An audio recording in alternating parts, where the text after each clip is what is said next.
Bonjour à tout le monde. Je crois que c'est le temps pour commencer notre troisième webinaire de l'initiative APA dans ces temps difficiles de Corona. On se retrouve dans la première série de webinaires qui s'appelle Options pour la mise en œuvre de l'APA. Et on est maintenant au troisième webinaire, donc webinaire 1.3 qui s'appelle Choix des instruments juridiques appropriés. Je vous invite une fois de plus de couper vos microphones et éteindre vos caméras afin qu'on peut bien suivre ceux qui sont en train de présenter. D'accord. Sans plus retarder, je voudrais inviter le co-gestionnaire de l'initiative APA, Souheil Al-Janabi, de prendre la parole pour un petit mot de bienvenue. Souheil, tu as la parole.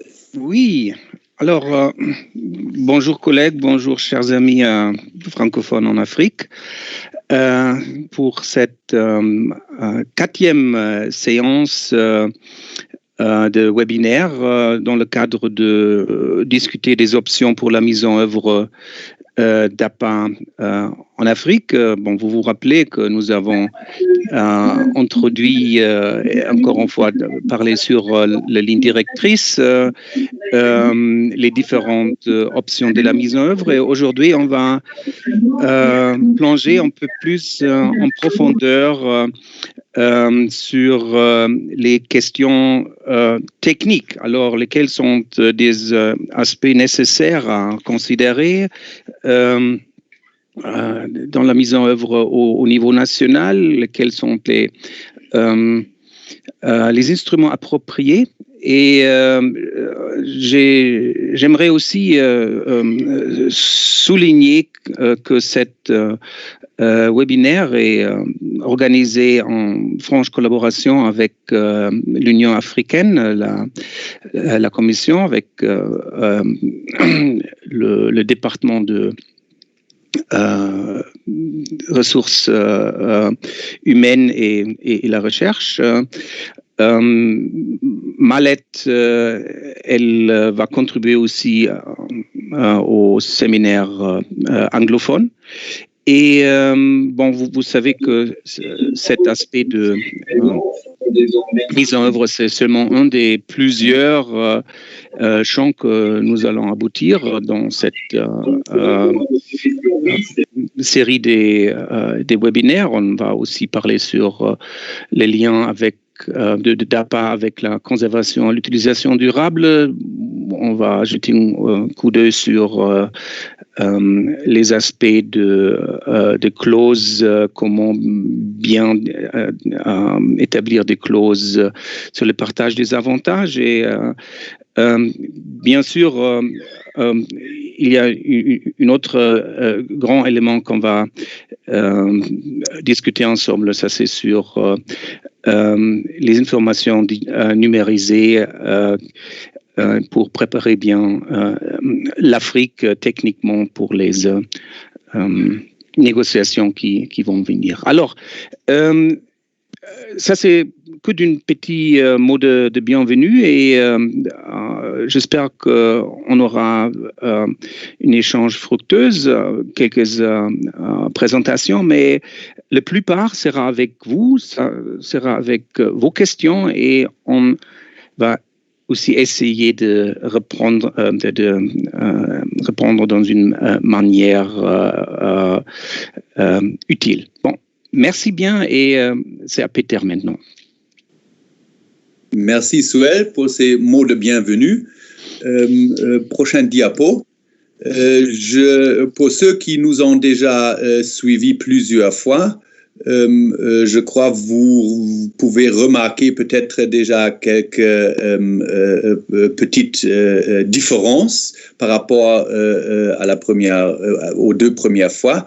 Donc aujourd'hui, on voulait effectivement que ceux qui parlent allument leur caméra pour qu'on peut un peu mieux voir ce qui se passe au niveau des présentateurs et pour rendre tout le webinaire un peu plus familial. Quelques annonces pour un début. La plupart d'entre vous connaissent déjà comment on fonctionne.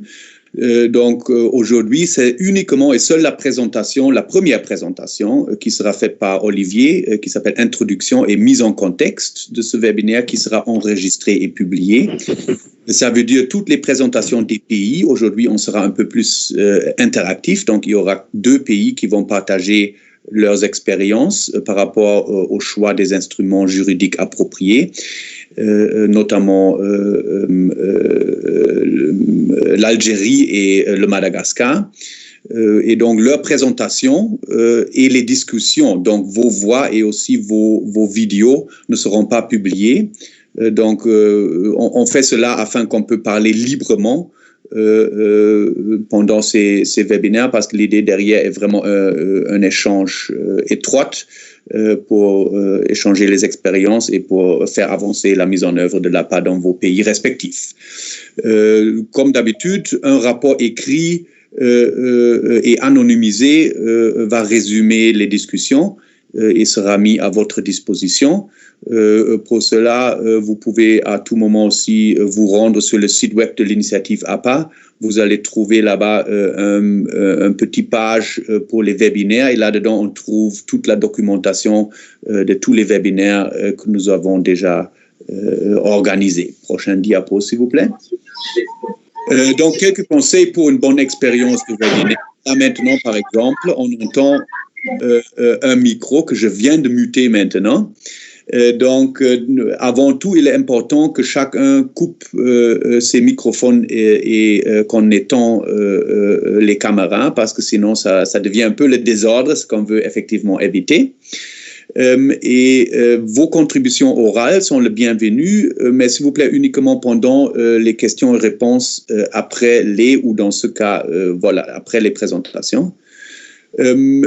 C'est pas uniquement nous qui se développent et même l'outil qu'on utilise, donc Microsoft Teams, dans lequel on travaille maintenant, est aussi en train de se développer et vous allez voir, il y a maintenant une nouvelle fonction disponible sur MS Teams, c'est la main. Donc, si vous souhaitez poser une question ou faire un commentaire, vous pouvez tout simplement cliquer sur cette main. Donc, vous levez la main virtuelle et cela va nous permettre de vous mettre sur la liste des gens avec des questions. Donc, vous pouvez lever votre main, utiliser cette nouvelle fonction ou, alternativement, vous pouvez saisir votre question dans le chat. Comme ça, vous ne devrez pas prendre la parole avec le micro, mais nous, tant que modérateur, on peut lire votre question afin que chacun soit au courant. Avec ça, prochaine diapo, s'il vous plaît. Le contexte est déjà bien connu, je crois, c'est à cause de la crise Corona qu'on ne peut plus faire des activités au niveau national et régional comme d'habitude. Donc l'initiative APA était aussi forcée de réfléchir un peu comment adapter notre mode de fonctionnement à cette nouvelle situation. On a donc décidé avec le comité de pilotage d'avoir 4 groupes de soutien à distance. Nous, on se retrouve actuellement dans le premier groupe, c'est la cartographie et la promotion de la mise en œuvre du protocole de Nagoya en Afrique. Il y a 2 autres, il y aura un autre qui va spécifiquement parler des CCCA, des conditions convenues d'un commun accord, et le partage des avantages. Il y a un 3e qui va s'occuper de la contribution de l'APA à la conservation et à l'utilisation durable, comme c'est prévu dans le protocole de Nagoya. Et il y a un 4e groupe qui va s'occuper de la sensibilisation et le développement des capacités en matière de la thématique la plus chaude actuellement dans donc les informations sur le séquençage numérique, ISN ou DSI en anglais. Donc ça, c'est les 4 grands groupes de soutien. Nous, on se retrouve dans la prochaine diapo. Et là-dedans, on a déjà eu 2 webinaires. Le premier, c'était Introduction et options générales pour la mise en œuvre de l'APA. Là-dedans, on a introduit surtout les lignes directrices de l'Union africaine qui donnent un peu le cadre pour une mise en œuvre harmonisée du protocole de Nagoya en Afrique. Et on a aussi introduit la publication de l'initiative APA qu'on appelle Options de mise en œuvre, qui décrit plusieurs options pour quelques questions clés dans la mise en œuvre de l'APA. Le deuxième webinaire était dénominé « Comment démarrer ». Là, on a une fois de plus discuté comment on peut de manière pratique utiliser les lignes directrices de l'Union africaine. Mais on a aussi introduit un peu de manière générale l'importance des processus multipartites prenantes et le rôle des visualisations dans l'élaboration des cadres réglementaires pour l'APA. Là, maintenant, on se retrouve donc dans le troisième webinaire qui est appelé « Choix des instruments juridiques appropriés ». Aujourd'hui, on voulait donc vous d'abord donner un bref aperçu de la diversité des instruments juridiques existants qu'on peut utiliser pour mettre en œuvre APA. Et en plus, on va écouter deux pays, l'Algérie et le Madagascar, concernant leurs expériences avec quelques-uns de ces instruments juridiques. Et on a consacré beaucoup de temps aux discussions et à vos questions pour vraiment pouvoir échanger de manière directe et intensive sur ces questions. Et il y aura encore un quatrième webinaire dans cette première série avant que la série soit terminée. Et là, on va s'occuper des questions techniques. Ça peut arriver que ça sera aussi peut-être deux webinaires si on n'arrive pas à couvrir quelques-uns de ces thématiques. Donc, mais pour cela, on va encore s'approcher de vous pour vous informer quelles questions techniques exactement seront discutées pendant ces webinaires. Bon, avec ça, j'ai déjà terminé la petite introduction. On peut se lancer maintenant dans la première présentation qui nous met un peu dans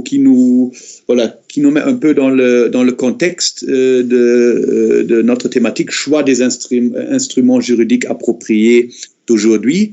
Et pour cela, j'invite Olivier d'allumer sa caméra et de nous donner sa présentation d'introduction. Merci Olivier, tu as la parole. Oui, bonjour à tous. Peter, en fait, ce que je voulais faire, ce qu'on voulait faire en guise d'introduction, c'est un peu mettre les bases pour qu'on puisse avoir une compréhension commune par rapport à la mise en œuvre et les différents outils d'instruments juridiques qui peuvent être choisis pour justement mettre en œuvre le protocole de Montréal. La prochaine diapo, s'il vous plaît. Alors, en guise de rappel, je pense que c'est important pour les pays qui sont en train de réfléchir sur comment mettre en œuvre les dispositions juridiques, de rappeler que toutes les obligations du protocole de Nagoya doivent être mises en place. Donc, ça inclut aussi les mesures de conformité, donc la mise sur place, par exemple, de points de contrôle, de mesures de surveillance, de l'utilisation des ressources génétiques. Donc, la gamme d'obligations un pays ratifie le protocole doivent être mises en œuvre, ce qui, je pense, peut être une information qui est très évidente pour les pays. Mais, bien entendu, ce qui est important aussi, c'est de savoir par où commencer et qu'est-ce qui est le plus important. Et aussi de définir avant de commencer où est-ce que vous voulez arriver avec l'instrument juridique et comment y arriver le plus facilement possible, rapidement possible, pour éviter les détours, obstacles sur le chemin. Et je pense que ça, c'est vraiment quelque chose qu'il faut qu'on discute, car il y a eu beaucoup d'approches, et on va en avoir quelques-unes, où le choix de l'instrument peut vraiment influer sur le processus de mise en œuvre et les obstacles qui peuvent être évités si on choisit les bons instruments au bon moment. Prochaine diapo. Alors, bien entendu, dans le cadre d'une réflexion pour la mise en œuvre, il y a des choix qui doivent être faits, donc des choix stratégiques, des priorités stratégiques. Quel est le but que vous voulez viser dans une législation, une réglementation? Les juristes vont toujours vous dire que pour tout peut être mis en œuvre, sauf qu'il faut y avoir des orientations claires que vous sachiez quelle est la vision du pays dans la législation pour que les juristes puissent la transcrire en des textes cohérents qui peuvent faire valoir la vision qui est voulue par le pays ou par ceux qui sont en charge de la réglementation. Et aussi, comment y arriver, par quels moyens, le type de choix d'instrument qui implique des considérations techniques qui est souvent très pratique. Là, on parle du protocole de Nagoya, on parle d'un protocole qui, en soi, d'un point de vue juridique, donne une flexibilité par rapport aux instruments qui peuvent être choisis pour la mise en œuvre du protocole. Donc, il ne s'agit pas là d'un protocole international qui demande à ce que les pays, pour s'assujettir des obligations de cet instrument, mettent en place nécessairement. Et, le protocole donne une vaste gamme de flexibilité par rapport à ce qui peut être choisi comme instrument, tel que des textes réglementaires, même des pays qui mettent en place des stratégies. Ce qui est important pour les fins du protocole, c'est de choisir les mesures administratives, législatives et politiques qui peuvent être prises en place et quels moyens mettre ces politiques en place, ces instruments juridiques. Et comment faire face aux contraintes juridiques dans le choix d'instruments. C'est-à-dire que ce qui est aussi important, c'est que le choix d'instruments va influer sur la capacité de réglementer certaines choses et pas d'autres. Donc, il est très important de choisir l'instrument qui est le plus approprié pour les fins visées par votre texte réglementaire. Prochaine diapo. Alors, il y a l'expérience de la mise en œuvre. On voit qu'il y a beaucoup d'expériences en matière de mise en place de différents types d'instruments juridiques. Et là, je voulais juste passer en revue ce qu'on voit en pratique. Donc, il y a des pays qui ont choisi de mettre en place de nouvelles lois qui impliquent donc un processus législatif assez long, généralement. Il y a des pays qui avaient des mesures avant l'adoption du protocole de Nagoya qui sont en train de les mettre à jour à la lumière des nouvelles obligations qui sont déclinées dans le protocole de Nagoya. Et des pays qui ont choisi de mettre en place d'abord des politiques générales, des mesures administratives, et d'autres pays qui se sont lancés directement à des mesures administratives aux dispositions réglementaires. Et ce qui est important de savoir, et je pense que ce qui doit être discuté au niveau des pays d'une façon technique, le choix d'un instrument implique que vous devez aussi choisir l'instrument en fonction de ce que vous voulez mettre dans votre texte réglementaire. Par exemple, si vous avez un texte réglementaire ou un texte d'application qui n'est pas une loi, par rapport aux sanctions, il peut être difficile de décliner des sanctions dans un tel texte. Les juristes vous diront que c'est très difficile. Il y a aussi d'autres contraintes juridiques qui doivent être prises en compte.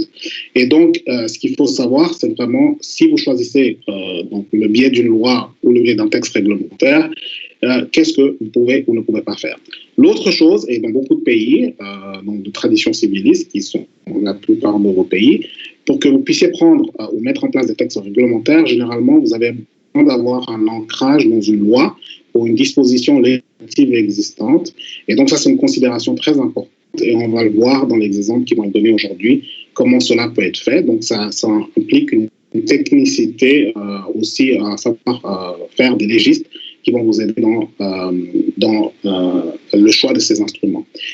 Et aussi, il faut miser sur les flexibilités offertes par le protocole de Nagoya, parce que, en fait, ce qui est important aussi, et ça, je pense que ça, c'est quelque chose qu'on aura peut-être l'occasion de discuter un peu plus en détail, c'est que le protocole de Nagoya vous donne la possibilité, justement, d'interpréter les dispositions dans les différentes obligations de différentes manières, et beaucoup de pays ont fait des interprétations différentes par rapport aux différentes thématiques. Prochaine diapo, s'il vous plaît. Alors, quelles sont les questions récurrentes dans la mise en place de ces textes? Donc, il y a le champ d'application, bien sûr, il y a définition de termes, utilisation, à qui appartient les ressources, etc., des questions qui reviennent. Comment prendre en compte les obligations d'autres instruments internationaux? Qu'est-ce qu'il faut inclure, exclure? Ça, c'est très important aussi. Est-ce que vous allez décliner des procédures différenciées pour les fins de recherche commerciale et des fins non commerciales, tout en prenant en compte le besoin de légiférer sur le changement d'intention? Et bien entendu, le gros morceau qui est les arrangements institutionnels et tout ce qui est mise en conformité.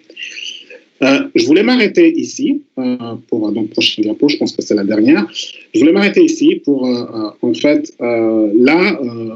permettre une discussion, de donner tout de suite la parole aux pays qui ont accepté de faire quelques présentations pour qu'on puisse entendre l'expérience vécue de certains pays dans le choix de ces instruments. Je crois aujourd'hui, on est dans la situation luxurieuse de ne pas avoir eu des questions auxquelles on n'a pas pu répondre. Mais on va quand même faire un effort de écrire et résumer un peu les points discutés pendant les discussions dans notre rapport anonymisé qui sera mis à votre disposition à travers le site web de l'initiative APA. Catherine, si tu pourrais encore lancer la présentation, s'il vous plaît. Je ne la vois pas pour l'instant. Ah, pardon, c'était ma faute. Je l'ai maintenant, c'est bon. Donc, il est maintenant question comment est-ce qu'on va continuer. On est en train de terminer le 3e webinaire sur les choix d'instruments juridiques appropriés.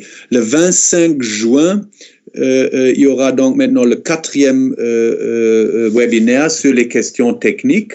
Là, on va discuter quelques questions techniques comme la coordination institutionnelle et les questions connexes, les systèmes de permis, comment mettre en place des systèmes de permis en ligne, champ d'application, interface entre le protocole de Nagoya et le TIRPA. Ça, c'est juste quelques exemples pour des thèmes qu'on pourrait traiter pendant ce 4e webinaire. Les rapports, comme je le disais tout à l'heure, sont disponibles sur le site web de l'initiative, c'est abs-initiative.info. Et là, vous allez trouver dans la barre d'outils en haut, vous allez trouver un petit point sur les webinaires et vous pouvez trouver toutes les informations par rapport à cela à ce niveau. Et les invitations pour les prochains webinaires seront envoyées à travers les 2 canaux d'habitude, donc la liste de distribution que nous avons à notre disposition au niveau de l'initiative APA, mais aussi à travers l'outil de coordination de l'Union africaine. Et si vous allez taper, je vois déjà, il y a pas mal de gens qui ont tapé leur adresse email dans le chat. Donc, si vous ne recevez pas encore ces invitations, tapez votre adresse tout simplement dans le chat et on va vous inclure dans la liste de distribution pour les prochains webinaires. Prochaine diapo, s'il vous plaît, Catherine. Voilà. Un autre point, on vous invite, si vous êtes intéressé, de rester au courant des derniers développements concernant la thématique APA et toutes les publications que nous connaissons. L'équipe de l'initiative met ensemble régulièrement un bulletin d'information qu'on appelle News Digest. C'est le bulletin d'information de l'initiative APA et si vous voulez recevoir cela, vous pouvez toujours aller sur le site web que j'ai mentionné tout à l'heure, abs-initiative.info, et puis en haut, vous allez voir un bouton sur le News Digest. Si vous cliquez là-dessus, vous pouvez suivre les instructions pour vous inscrire et on va vous tenir au courant donc de tous les derniers développements sur la thématique APA que nous avons à notre disposition. Prochain diapo, Catherine. Avec cela, on est arrivé à la fin et je voulais une fois de plus vous remercier d'avoir participé, mais pour le mot de clôture qui intègre aussi, je crois, un message de l'Union africaine, je voulais passer la parole une dernière fois à Olivier qui était en contact avec Mallette de l'Union africaine et c'est lui qui va donc vous adresser quelques mots de clôture. Je vous remercie. Oui, merci Peter. Notre collègue Mallette de la Commission de l'Union africaine m'a demandé en son nom de remercier tous les participants et de réitérer que la Commission de l'Union africaine est engagée à soutenir les pays dans la mise en œuvre du protocole de Nagoya et bien entendu par le biais des lignes directrices de l'Union africaine pour la mise en œuvre coordonnée du protocole de Nagoya. Et elle voudrait aussi donc vous remercier et vous inviter aussi à partager vos expériences au sein de la commission au niveau du système d'information par lequel vous avez reçu ces messages d'invitation et les autres informations pour qu'il puisse y avoir une discussion continue au niveau de l'Afrique par rapport aux enjeux de la mise en œuvre du protocole de Nagoya. C'était simplement pour transmettre ce message de la part de ma lettre. Très bien. Merci Olivier d'avoir partagé ces mots et cette information de la part de l'Union africaine. Ce qui souligne une fois de plus qu'on fait tous partie d'une grande famille APA. Et avec cela, je vous remercie. N'hésitez pas de nous contacter en cas de questions, aussi au niveau bilatéral. L'initiative APA est là pour cela et nous sommes contents de vous supporter dans la mise en œuvre de l'APA dans vos pays respectifs. Avec cela, je vous souhaite avant tout bonne santé.